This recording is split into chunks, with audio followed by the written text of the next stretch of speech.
Selama masih ada pamrih dan masih ada ajrih, orang tidak bisa ikhlas mempersembahkan segalanya hanya demi Allah saja.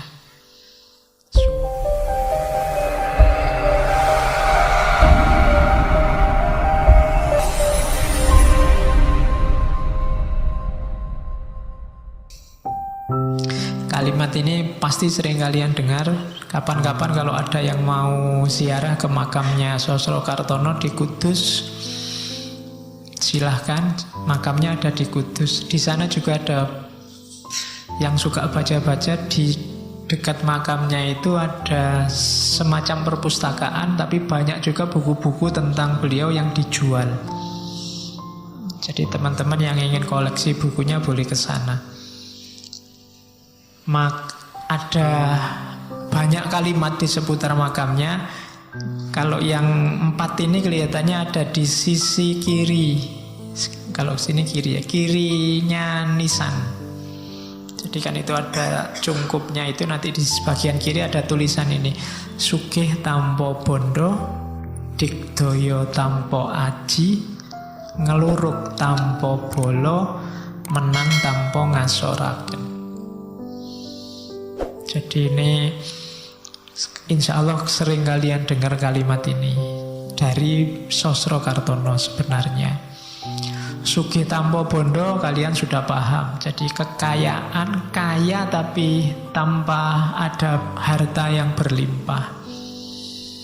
Jadi kaya atau tidak itu kuncinya tidak pada barang yang kamu miliki atau sesuatu yang di luar dirimu. Kaya atau tidak itu kan tergantung pada kamu merasa cukup atau belum. Jadi tidak tergantung hartamu, tergantung mentalmu, tergantung jiwamu. Hari ini juga, detik ini juga kamu sudah boleh mengklaim diri jadi orang kaya. Tidak usah nunggu besok kalau sudah ngelamar PNS dan diterima. Jadi itu rasa kok, oh saya sudah kaya kok Pak, saya mau apa-apa sudah cukup, ndak harus utang-utang ke yang lain. Wong saya butuh, saya sehari paling kopi sak gelas, rokok 2 batang, kemudian sing penting ada makanan apa saja masuk. Kalau ndak ada ya nebeng temen yang masak. Misalnya saya ndak butuh, sehari ndak makan saya ndak apa-apa Pak. Misalnya, jadi saya ndak butuh apa-apa lagi dalam hidup. Itu sudah jiwa yang kaya itu. Dibandingkan yang hartanya banyak tapi masih sumpek, masih kurang ini, kurang itu, masih butuh buka cabang di sana, masih butuh kawin lagi, masih butuh. Enggak.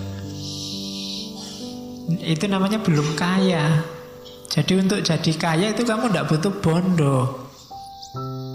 Yang dibutuhkan jiwamu. Sudah selesai apa belum? Jadi itu rumus pertama. Yang kedua, Digdoyo Tampo Aji.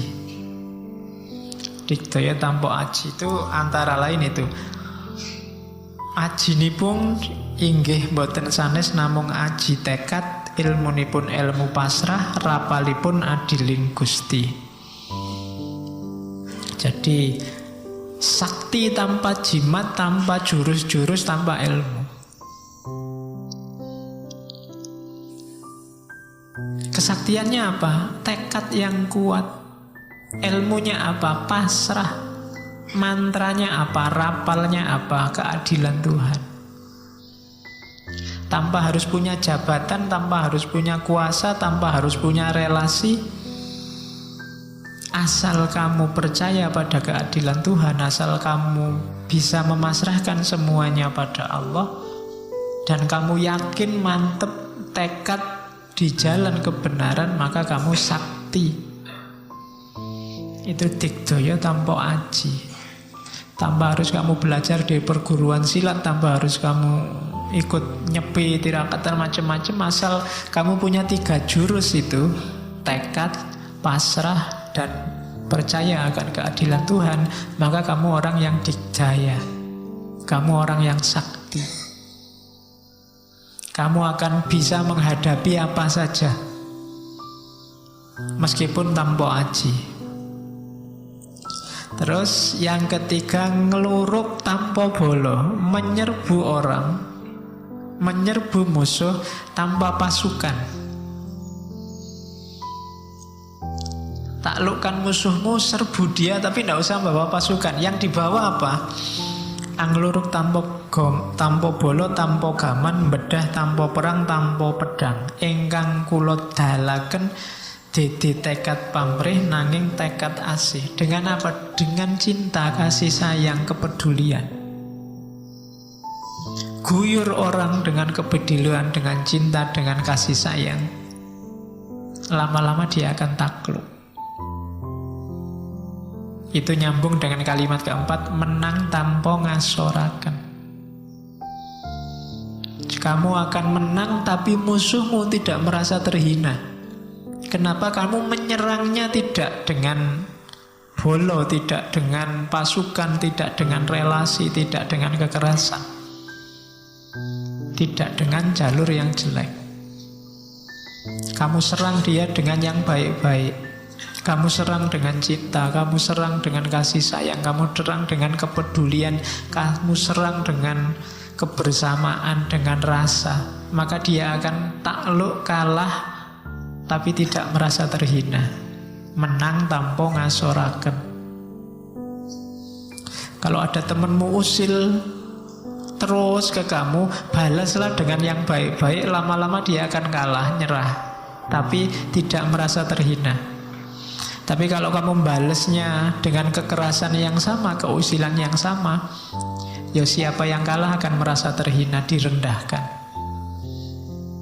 Dalam hidup begitu. Pemilu hari ini perlu pakai rumus ini. Kalau perlu ngeluruk tanpa bolo, tidak perlu pasukan kampanye yang besar-besar.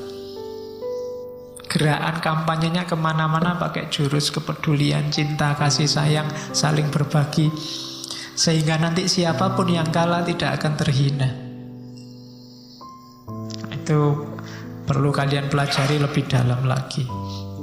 Kalau ini ada di makam bagian kanan kelihatannya, sisi makam yang kanan. Jadi terima mawi pasrah,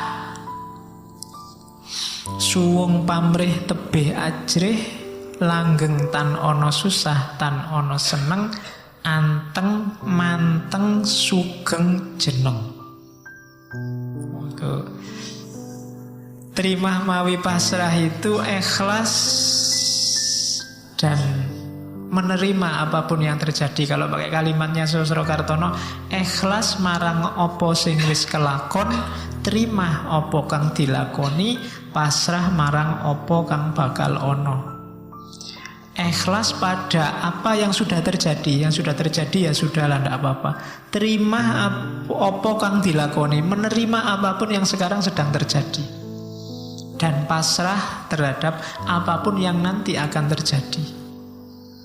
Yang sudah terjadi ikhlaskanlah, yang sedang terjadi terimalah, dan yang akan terjadi pasrahkanlah. Itu kuncinya hidup. Terima mawi pasrah. Untuk kesana kita butuh suwung pamrih tebih ajrih. Dua hal yang harus kita perhatikan, hati-hati, tidak boleh ada pamrih, tidak boleh ada ajrih. Ajrih itu ketakutan-ketakutan. Kenapa ada orang korupsi? Karena dia takut miskin, takut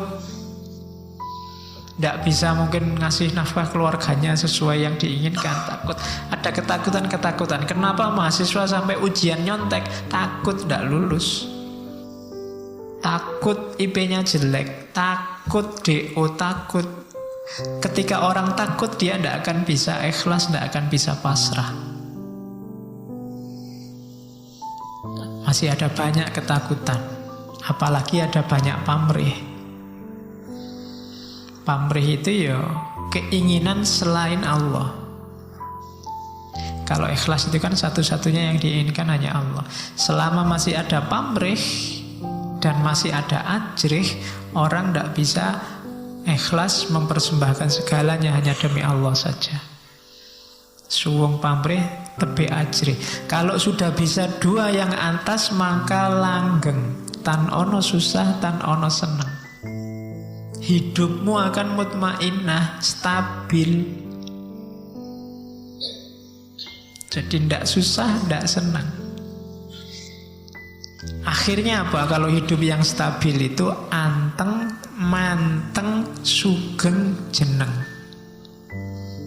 Kalian akan tenang, fokus, sejahtera, sugeng, senang, bahagia, dan jeneng.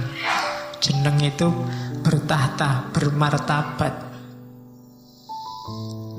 Jadi kalian bisa ikhlas pasrah, kemudian tanpa pamrih, tanpa ada apapun yang ditakuti, maka akhirnya hidupmu akan stabil, mutmainnah. Jelasnya hidupmu akan tenang, fokus, sejahtera, dan bermartabat. Itulah kunci hidup Jawa.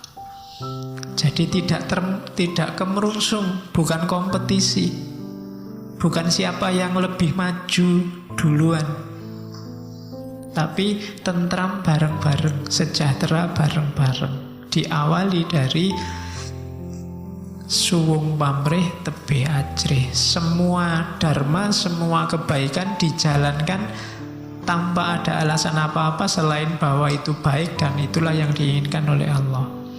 Itu falsafah hidupnya. Oke, untuk malam hari ini saya cukupkan sekian dulu. Mohon maaf kalau ada yang kurang berkenan, mungkin 1-2 kekurangan apa, mohon dimaklumi. Kalau ada kekhilafan, kealpaan yang teman-teman ngerti benernya seperti apa, ya silakan disampaikan.